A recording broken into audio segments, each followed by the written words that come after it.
welcome back to another episode of EO, where we review gadgets for our pleasure and your gain. I'm Chris Index. And I'm Jonathan Pixel. And today we've got something truly unique. What is this we have here, Jonathan? Today we got the Samsung Galaxy camera, one of my favorite devices we've got to test. And what sets it apart from all the other cameras? Is it a point and shoot? Does it compete with DSLRs?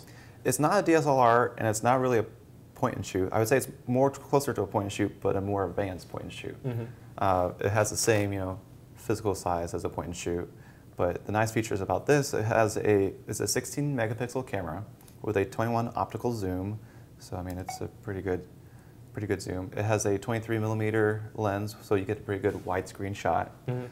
What about storage? How many pictures can I put on this? Well, it has 8 gig storage with a 32 gigabyte micro SD card slot, so you can take a lot of pictures. It shoots in high def, so you have 1920 by 1080, so it's high def. I mean, no problem. You have a 4.7-inch screen to view it on and everything. And right before the show, we decided to take some pictures. And I'll show a few if you want to. Yeah, sure. Talk about some other stuff while we set it up.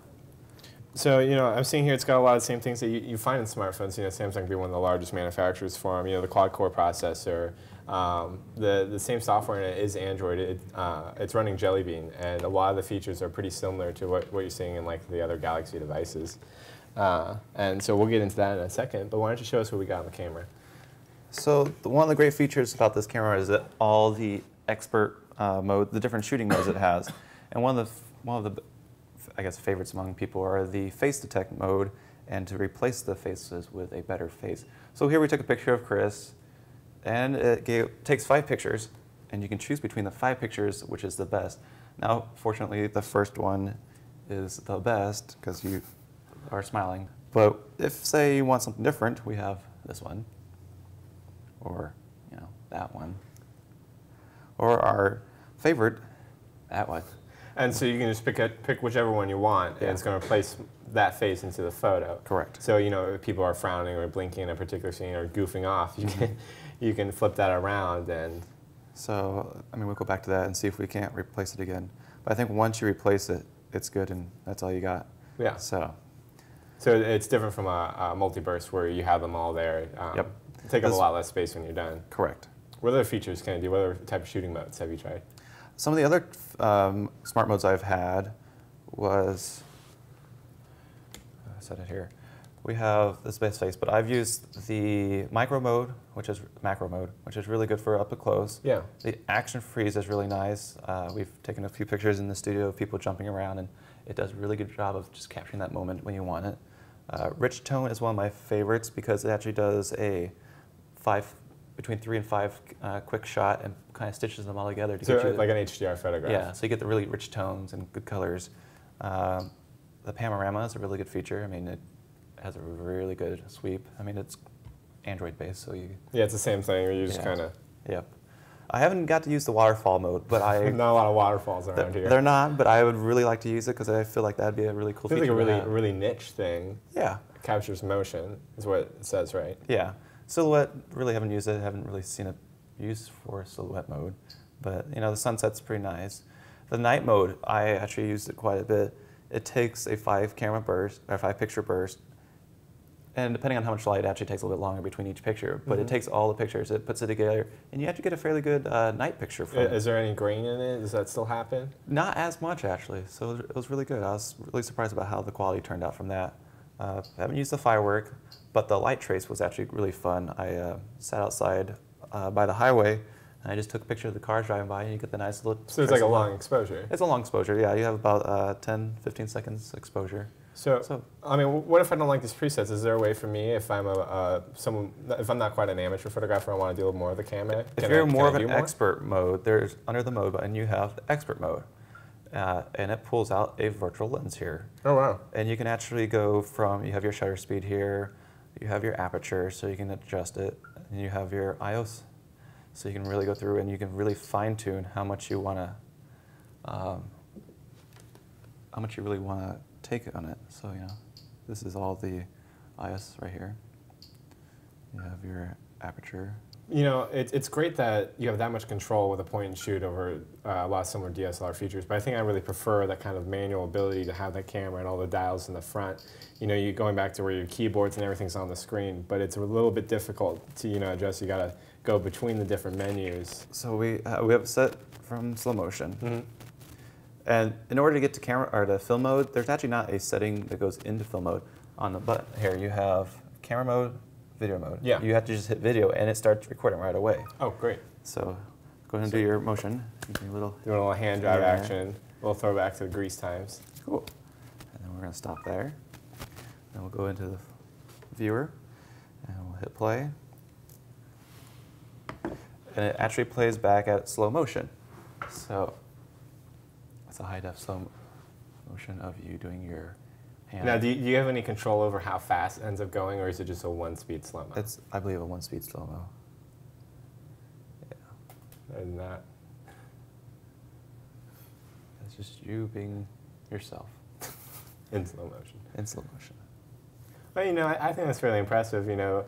I mean, if you're out filming some skateboarders or something, and you're filming at full speed, and it plays back, so you don't have to have a setting that says play back at slow motion.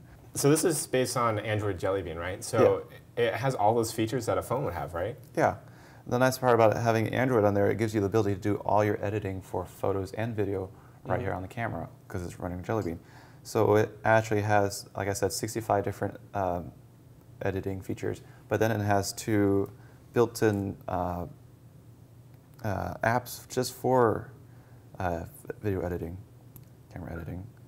You have the Paper Artist, and you also have the Photo Wizard. Photo Wizard. Also, one thing about the apps is that it comes preloaded with Instagram and Dropbox. Two things that a lot of people who take a lot of photos really enjoy using. The nice part that I found out with the Paper Artist, you can do all your fun little things with it, and then you can actually go straight into camera mode from there, and it's already put on top of it. So you can have your pencil, whatever, and you can just do whatever you want, whatever. Oh, yeah. And then you just go click on your camera to take a picture. It goes right into camera mode with it. You don't need the flash, but I mean. Yeah, and this is something you're seeing in a lot of newer Android versions where you're able to do the live filters on the screen rather than just being applied afterwards. Yeah, which I thought was kind of cool because, you know, I could play with it. So that was a really cool feature, I thought. This is actually running 4G, so this has all the ability to upload right online to Facebook, Instagram. I think that's something that's really cool about it is that it's so high tech that it links directly to the cloud and you can share it really easily. And that's the whole point of this camera is to be able to do that. But you know, you can also check your email. You can browse your Facebook. You know, read news articles on it. How's that experience working for you? So one of the most controversial topics was whether this is a camera with a tablet or a tablet with a camera. A lot of people think it's a tablet with a camera, but I've actually found more people that believe that it's a camera with a tablet. Really? So, and I personally believe it's a camera with a tablet on there. Because with it being a camera in my hand, I would actually use it more as a camera because I like to take pictures. And the way I explain it to you, you know, I'm kind of on the other side of the fence where I really view it as having all the functionality of Android besides the dialer. But you know, you can still call people or voice IP with things like Skype. But you know, the way I see it, it's almost like a peripheral attachment. You know, just simply to improve the camera. All the other functionality is there. Sure. But you know, when I was using the past couple of days, I still feel like it's a little bit awkward doing those things that Android's so used to doing because you know it's larger, it's thicker, it's not as ergonomic. You're not really expected to hold it like this. You're expected to hold it like you would hold a camera. Yeah. And another thing was, you know, such a delicate piece, delicate and expensive camera, and being so close to a smartphone, I felt like it should really be protected with a case. Yeah. That was one thing I was like, pretty interesting. I made sure to use the strap and everything when I'm like walking around and stuff like that. I mean, retail it's $499.99, so I mean it's a pretty pricey camera. But they are coming out with a Wi-Fi only camera, which will bring it down in price. That so should be good. So that's nice. Yeah, because I feel like it might be a little bit high for people who are using. And another thing that I think is really important to notice is that the S4 that will be coming out will have a 13 megapixel camera, which is only 3 less megapixels from this one, right? This is 16. This is 16, yes. So when I look at it, you know, what are smartphones going to have in a year? You know, are they really going to pass this up? Well, see, the one thing you said was the camera's more of a peripheral for the tablet. Well, you can't really get a better camera on a smartphone. But in a year, you know, megapixels, yes. But as far as a lens, you can't attach a lens to your smartphone. You'll probably always be limited to that digital zoom. And it's always a digital zoom. It's built in one thing. That's a really good point. I guess my review for this camera kind of lies in, if you're a person that really likes point and shoot, you don't need that capability, but maybe you want to experiment more with the camera, this might be a good pick. Definitely for the tech savvy. I don't know if this is something you'd buy your mom, you know, who might have like an iPad mini at home or something. Yeah. But you know, for the camera power user that isn't willing to spend $1,000, $2,000 on a really good DSLR, I suppose it could be justified. But really keep in mind the price of a normal point and shoot compared to this. Mm-hmm. I mean, I would, if I had the money, I'd probably buy it. I mean, I like DSLRs, but I really enjoyed this as well. Yeah, so this is what you need it to do. You don't need it to do a lot more.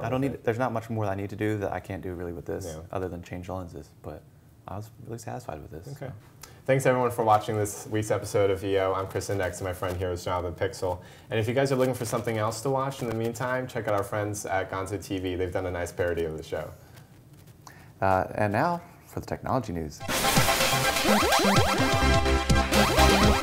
So I got two stories for you today over the last week, and one of them is that China's looking at a national operating system based off of Ubuntu, which is a Linux distro. Sure. And then the other one, Facebook's releasing something new with Android. They released a press release, and so we're kind of waiting for that to develop. I say people think it's the new Facebook phone. Yeah, it's something like the status, or there's just an article today was saying something about a home screen experience. Sure. And of course, there's always the HTC had a phone that had like the straight to the Facebook. status. Yeah, it's called the status. So we'll see how this turns out. Yeah, cool. Thanks. Thanks for watching.